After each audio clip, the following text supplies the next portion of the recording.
সুপ্রিয় শিক্ষার্থীরা, আজকে আমাদের আলোচনার বিষয় শুদ্ধিকরণ। প্রথমে আমরা দুইটি প্রশ্ন দেখে নিই। প্রথম প্রশ্নটি, এই পাঠটি সে আয়ত্ত করেছে। 2 নম্বর প্রশ্ন, নিজে রাখ আয়ত্তে রাখো। এই যে আয়ত্ত বানানটি, এই আয়ত্ত বানানটি একটু আমরা লক্ষ্য করি। আয়ত্ত বানান আসলে তয়ে তয়ে বফলা হবে, না আয়ত্ত বানান আ অন্তস্থীয় তয়ে ত হবে, না আয়ত্ত বানান আ অন্তস্থীয় তয়ে ব হবে। তো এটা আমাদের অবশ্যই বিভ্রান্তিকর সৃষ্টি হবে যদি আমরা আয়ত্ত শব্দের অর্থ না জানি। তাহলে আয়ত্ত বানান আসলে কোনটা সঠিক হবে? আসলে আয়ত্ত বানান বফলা দিয়ে হবে, না তয়ে তয়ে বফলা হবে, না কোনো বফলা হবে না, শুধু তয়ে ত হবে। আসুন আয়ত্ত শব্দের অর্থকে এটাকে জেনে নিই। আয়ত্ত বানান হবে তয়ে ত। তাহলে আয়ত্ত বানান কোনটা হবে? সরেয়া অন্তস্থীয় তয়েত। আয়ত্ত, এই আয়ত্ত শব্দের অর্থ হচ্ছে নিয়ন্ত্রণে আনা, নিয়ন্ত্রণে আনা। এর আরেকটা অর্থ রয়েছে আয়ত্ত শব্দের অর্থ, একটা হচ্ছে নিয়ন্ত্রণে আনা, একটা হচ্ছে সম্পূর্ণভাবে বোঝা বা শেখা, বোঝা বা শেখা। তাহলে দেখুন, তাহলে আয়ত্ত বানান কোনটা হবে? আমরা বুঝতে পারলাম যে আয়ত্ত বানান এটা ভুল, তয়ে ত বফলা ভুল এবং তয়ে ব ভুল। তাহলে রাইট হবে আমাদের এটা। তাহলে এবার দেখুন, সরেয়া অন্তস্থীয় তয়েত, এই আয়ত্ত বানান এটা রাইট। এবং আমরা এখন সেন্টেন্সটা পড়ি। এই বাক্যটি সে আয়ত্ত করেছে। আয়ত্ত করেছে মানে কি? পুরোপুরি সে এটা শিখে নিয়েছে। এখানে আয়ত্ত শব্দের অর্থ হচ্ছে শেখা। আয়ত্ত শব্দের অর্থ হচ্ছে শেখা। এবার নিচেরটায় আসুন, নিজে রাখ আয়ত্তে রাখো। তাহলে এবার দেখেন আয়ত্ত বানান তো আমরা শিখে ফেলছি। আয়ত্ত বানান হবে কি? তয়েত বফলা হবে না, তয়ে বফলাও হবে না, শুধু তয়েত হবে, আয়ত্ত। এবার দেখি আয়ত্ত কি অর্থে ব্যবহার হয়েছে। নিজে রাখ আয়ত্তে রাখো, তার মানে এখানে আয়ত্ত শব্দের অর্থ হচ্ছে নিয়ন্ত্রণ, অর্থাৎ নিজে রাখ নিয়ন্ত্রণে রাখো। তাহলে আমরা আয়ত্ত বানানটি শিখলাম, আয়ত্ত শব্দের অর্থ কি বুঝলাম।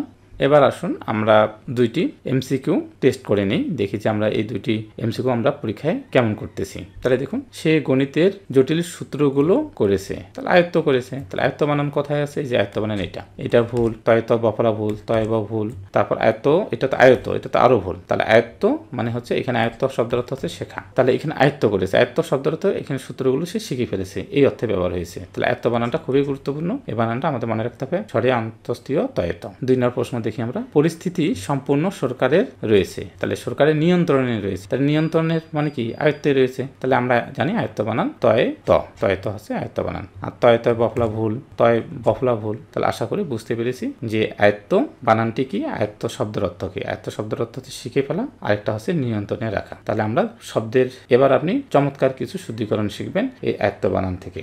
1 নম্বর প্রশ্ন, একজন সাহিত্য ব্যক্তি সমাজে স্বাধীনভাবে সিদ্ধান্ত নিতে পারে।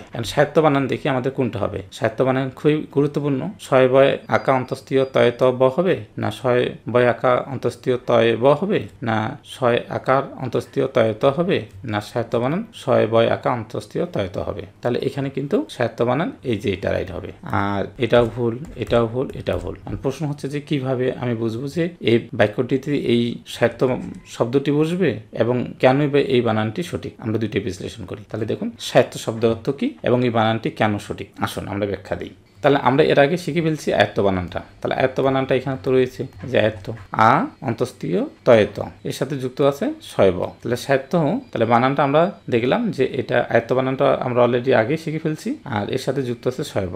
শয়ব মানে কি? নিজ। শয়ব মানে নিজ। আর আয়ত্ত মানে কি? আয়ত্ত মানে নিয়ন্ত্রণ, নিয়ন্ত্রণ। তার মানে সাহিত্য বানান এটাই হবে। তাহলে সাহিত্য শব্দের অর্থ কি? নিজ, নিয়ন্ত্রণ। তাহলে একজন নিজ নিয়ন্ত্রণ ব্যক্তি সমাজে স্বাধীনভাবে সিদ্ধান্ত নিতে পারে। তাহলে সাহিত্য বানানটা আমরা শিখে ফেললাম যে সাহিত্য বানানটি কি হবে? সহযোগ আয়ত্ত। কেন? কারণ সহযোগ আয়ত্ত দিয়েই তো সাহিত্য গঠিত হয়েছে। স মানে নিজ, আয়ত্ত মানে কি? নিয়ন্ত্রণ, নিজ নিয়ন্ত্রণ। তা নিজ নিয়ন্ত্রণ বানান কি হবে? অবশ্যই শৈব আর আয়ত্ত হবে। তা আয়ত্ত বানানে তো কি হবে না? এর আগে আমরা শিখে ফেলছি আয়ত্ত বানানে আ অন্তস্থীয় তয় বফলা হবে না, আয়ত্ত বানান আ অন্তস্থীয় তয়েত বফলা হবে না, আয়ত্ত বানান হবে শুধুমাত্র আ অন্তস্থীয় তয়েত। তাহলে সাহিত্য বানান কি ভুল হওয়ার কোনো সুযোগ আছে? অবশ্যই সুযোগ নেই, কারণ আয়ত্ত বানান হবে আ অন্তস্থীয় তয়েত, এর সাথে বফলা হবে না। এখন নিজ নিয়ন্ত্রণ হবে কি? নিজ মানে কি? শৈব। তাহলে সাহিত্য বানানটা আমরা চমৎকার ভাবে শিখলাম।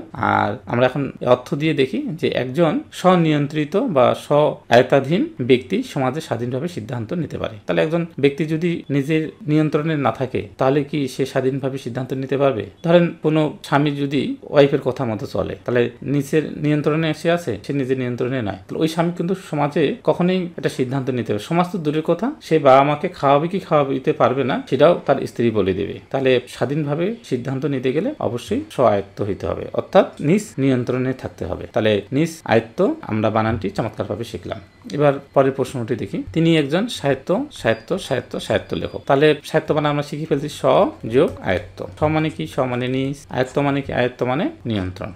তাহলে নিজ নিয়ন্ত্রণ। নিজ নিয়ন্ত্রণ বানান কোথায় আছে? তাহলে এই যে সাহিত্য বানান কোথায় আছে? তাহলে সাহিত্য বানান এই যে এটা হবে। তাহলে সাহিত্য বানানটি আমরা চমৎকারভাবে শিখলাম। এখন দেখেন আপনি বাংলা অর্থ করেন, সাহিত্য মানে নিজ নিয়ন্ত্রণ আসবে। দেখেন তিনি একজন নিজ নিয়ন্ত্রিত লেখক, অর্থাৎ নিজের অধীনের লেখক, অর্থাৎ নিজের নিয়ন্ত্রণে, নিজের স্বাধীনতা লেখক, কোনো প্রতিষ্ঠানের অধীনে সে কাজ করে না। তাহলে নিজের নিয়ন্ত্রিত যারা, তাদের তো আর কোনো প্রতিষ্ঠানে কাজ করতে হবে না, সে নিজের নিয়ন্ত্রণে রয়েছে। আর একটা চমৎকার শিখে দিই টেকনিক, সেটা হচ্ছে সাহিত্যটা কিন্তু একটা হচ্ছে অ্যাডজেক্টিভ। এই কারণে এরপর একটা নাউন থাকবে যে সাহিত্য লেখক। কেমন লেখক? সাহিত্য লেখক, নিজের নিয়ন্ত্রণের লেখক। কেমন ব্যক্তি? সাহিত্য ব্যক্তি, অর্থাৎ নিজের নিয়ন্ত্রণের ব্যক্তি। তাহলে মনে রাখতে হবে সাহিত্য একটা অ্যাডজেক্টিভ পদ, এটা নাউনের পূর্বে বসে নাম সম্পর্কে তথ্য দেয়। আশা করি বুঝতে পেরেছেন। ব্যক্তিগত উন্নয়নের জন্য প্রচেষ্টা অপরিহার্য। তাহলে প্রচেষ্টা এটা হচ্ছে একটা কি আমাদের নাউন, এর আগে অ্যাডজেক্টিভ বসবে। তাহলে অ্যাডজেক্টিভ হিসেবে কি বসে? সাহিত্য বসবে। তাহলে স যোগ আয়ত্ত। স যোগ আয়ত্ত সাহিত্য। স মানে কি? নিজ। আয়ত্ত মানে কি? নিয়ন্ত্রণ। নিজ নিয়ন্ত্রণে প্রচেষ্টা অপরিহার্য, অর্থাৎ ব্যক্তিগত যদি উন্নয়ন করতে চান তাহলে অবশ্যই আপনার নিজের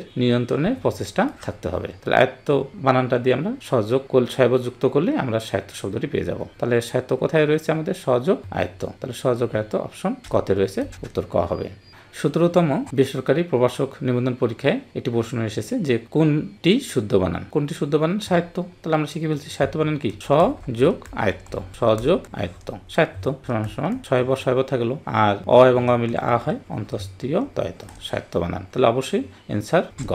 একইভাবে 38তম বিশেষ পরীক্ষায় একটি প্রশ্ন এসেছে যে কোনটি শুদ্ধ বানান? তাহলে সাহিত্য শাসন। এখানে কিছু না, আপনি স যোগ আয়ত্ত তো আমরা শিখছি, স যোগ আয়ত্ত এর সাথে শাসন যুক্ত করা আসলে এটা বানান স যোগ আয়ত্ত সাহিত্য শাসন। তাহলে আমরা দেখি ঘতে যে সাহিত্য এর সাথে শাসন, তাহলে স যোগ আয়ত্ত যুক্ত করলে কি হবে? সাহিত্য হবে। সায়ত্ত এর সাথে শাসন যুক্ত আছে। তাহলে অপশন ঘতে আমরা দেখতে পাচ্ছি সাহিত্য শাসন বানানটা এটা। তাহলে আমরা 38তম বিশেষের প্রশ্নটি সমাধান করলাম। আবার একটা চাকরি পরীক্ষা আসছে যে ভুল বানান কোনটি? তাহলে সাহিত্য শাসন বানানটি ভুল। কেন ভুল? এটা দেখুন, কারণ আমরা স যোগ আয়ত্ত যোগ শাসন, এই তো। তাহলে দেখেন শাসন বানানটা ঠিক আছে, কিন্তু জায়গায় শয়ব নেই। শয়ব আছে? নেই। তারপর আয়ত্ত বানানটা ভুল, তার দুই জায়গায় ভুল আছে, শয়ব নেই এখানে এবং আয়ত্ত বানানটাতে বফলা দেওয়া আছে। তাই সাহিত্য শাসন বানানে আমরা জানি শয়ব মানে স মানে নিজ, এখানে বফলা থাকবে, আর আয়ত্ত বানানে বফলা থাকবে না, আর শাসন তো যুক্ত করা আছে। তাহলে সাহিত্য শাসন বানান অবশ্যই এটা ভুল রয়েছে। এবার আরেকটি প্রশ্ন আমরা দেখিনি যে সাহিত্য শব্দের অর্থ কি? সাহিত্য শব্দের অর্থ কি? এখন দেখি যে এটার সঠিক অ্যান্সার কোনটি হবে। তাহলে আমরা দেখি সাহিত্য আমরা ভেঙে নিই স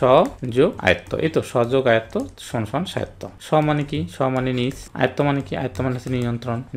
নিয়ন্ত্রণ, তাহলে নিজ নিয়ন্ত্রণ। তাহলে যে নিজের দ্বারা নিয়ন্ত্রিত সেটি হচ্ছে সাহিত্য। তাই নিজের শাসন করার ব্যবস্থা অবশ্যই নয়, নিজস্ব শাসন ব্যবস্থা যুক্ত অবশ্যই নয়, সরকারি নিয়ন্ত্রণাধীন অবশ্যই নয়, কারণ স মানে হচ্ছে নিজ, তাহলে নিজ দ্বারা নিয়ন্ত্রিত। তাহলে অপশন গ অবশ্যই হবে।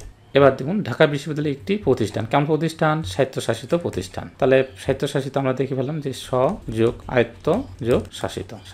স মানে নিজ, আয়ত্ত মানে হচ্ছে কি? নিয়ন্ত্রিত। তাহলে নিজ নিয়ন্ত্রিত শাসন ব্যবস্থায় যেটা, সেটাই হচ্ছে স্বায়ত্তশাসিত। তাহলে ঢাকা বিশ্ববিদ্যালয় একটি প্রতিষ্ঠান, স্বায়ত্তশাসিত প্রতিষ্ঠান। তাহলে অপশন খ হবে। আর স্বায়ত্তশাসন হবে না কেন? কারণ স্বায়ত্তশাসন এবং স্বায়ত্তশাসিত এটা হচ্ছে একটা অ্যাডজেক্টিভ, আর এটা হচ্ছে একটা নাউন। তাহলে দেখেন প্রতিষ্ঠান হচ্ছে কি? প্রতিষ্ঠান হচ্ছে একটি নাউন, নাউনের আগে কি বসে? অ্যাডজেক্টিভ বসবে। এছাড়া আমরা আরেকটি ক্লাস তৈরি করব যেখানে স্বায়ত্তশাসিত এবং স্বায়ত্তশাসন কখন কোথায় বসে এটা নিয়ে আমরা চমৎকার একটা ব্যাখ্যা দিয়ে সাজিয়ে দেব। আশা করি ক্লাসটি অনেক ভালো লাগবে। তাহলে এই যে চমৎকার আলোচনাগুলো, এগুলো আমরা মাতৃভাষা বইটি থেকে নিয়েছি। মাতৃভাষা একটি অসাধারণ বই, ছবি, ছন্দ, কোড ও কৌশলের সাহায্যে সাজানো হয়েছে। আজকে এই পর্যন্তই। সবাইকে অসংখ্য ধন্যবাদ।